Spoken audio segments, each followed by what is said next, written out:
Android flagship ever, unbelievably. Obviously used to stick with good old Windows back in the day, but it's now made the switch to Google's mobile OS. And we're just going to do a quick unboxing, setup and all that kind of stuff, so you can see exactly what to expect. So this is the box itself. As you can see, not immediately obvious that it is the Nokia 8, just the nice big Nokia branding and some people holding hands, which is, you know, lovely, caring, sharing and all that. Around the side of here, obviously, you finally got a bit of Nokia 8 action. And as you can see down here, it is a pure, secure and up-to-date version of Android. So basically what it means is Nokia hasn't bothered to actually tinker with the software at all, and that's about as exciting as the box gets. We've obviously got a few of the specs and stuff on the back. This is actually the shiny polished copper model, as you can see here. So let's pop it out. Oh, look at that, lovely. Definitely our favourite version that you can buy it in. You can also buy it in matte blue, polished blue or matte silver. But this is definitely the standout model. It just looks like that nice sort of salmon-y finish. Definitely stands out from the rest of the crowd. So we'll take a look at the phone in depth in a second. So I'm going to take a look at the rest of the box first, because it's always highly exciting, of course. Hey, look, a Pokepin. Oh, look, I've got 2 Pokepin things. Wow. Buy one, get one free. Brilliant. Not that I actually bought this, of course, but shh, don't tell anyone. Nokia 8 instructions, warranty, yada, yada, yada.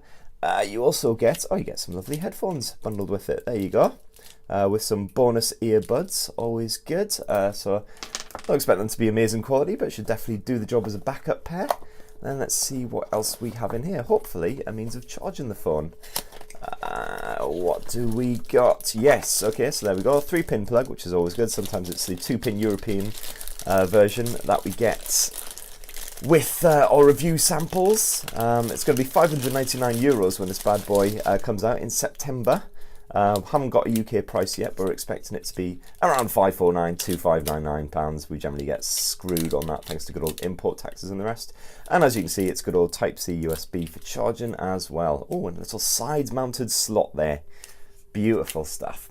Right, so that's the box. Let's get rid of all that nonsense and let's have a look at the actual phone itself. So we've actually done a full hands-on review with this, so go check that out if you haven't already, as well as a couple of comparisons as well with the likes of the OnePlus.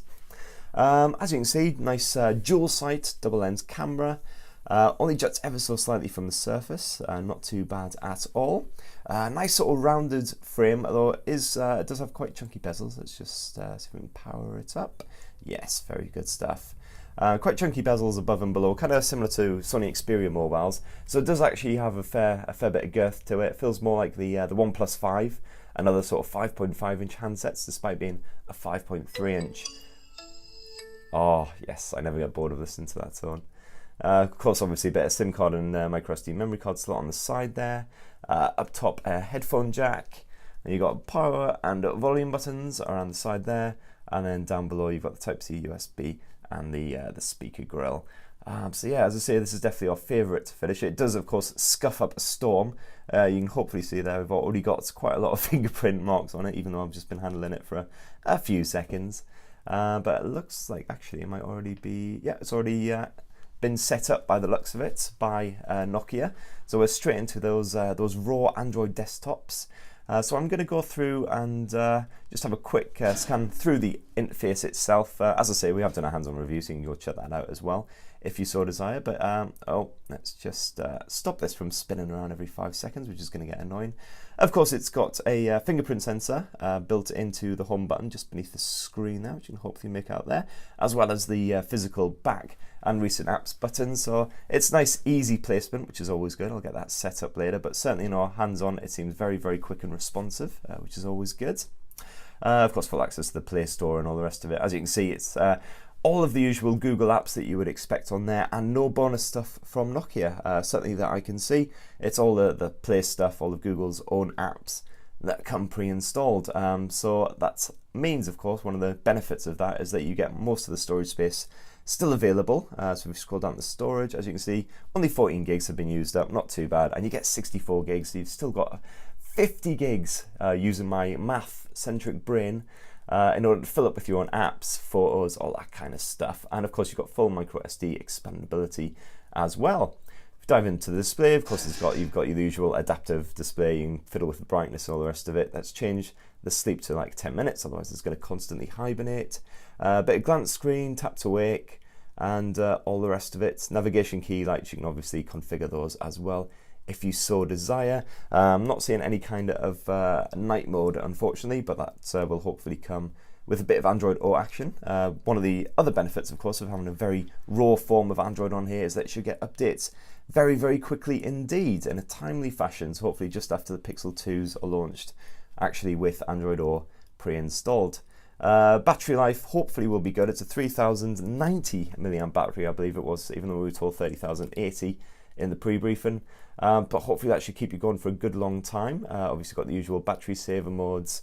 You can see exactly which apps have been consuming all of your power and tell them to bugger off and stop doing it, so that's always good. You get some one basic gesture control, which is to jump to the camera by pressing the power button twice, and that is it. So we can just test that out now. Sorry, I did a really poor job of that. Let's try again. There we go. And you're jumping straight into the dual sight camera. Again, we've had a full go through this in our hands-on review, so go check that out if you want to see the camera in action. But yeah, it's two 13 megapixel snappers that work together. One color, one monochrome. The color lens has OIS.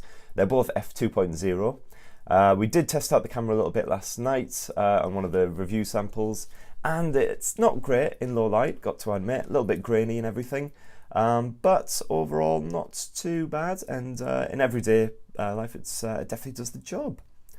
So of course you get full Google Now and all the rest of it as well. I don't think there's anything else to really talk about. I mean, if you know Android, you'll know exactly what to expect with this phone, basically, to be honest. So yeah, so we're going to do a full camera review, in-depth review, and all the rest of it. If you've got any questions or comments or anything, let us know what you think of this phone so far. Is it a worthy Nokia flagship? Is it going to tempt you away from the likes of the OnePlus, the Honor 9, that kind of thing? So definitely let us know what you think, and stay tuned for more awesome coverage. Thanks guys, bye!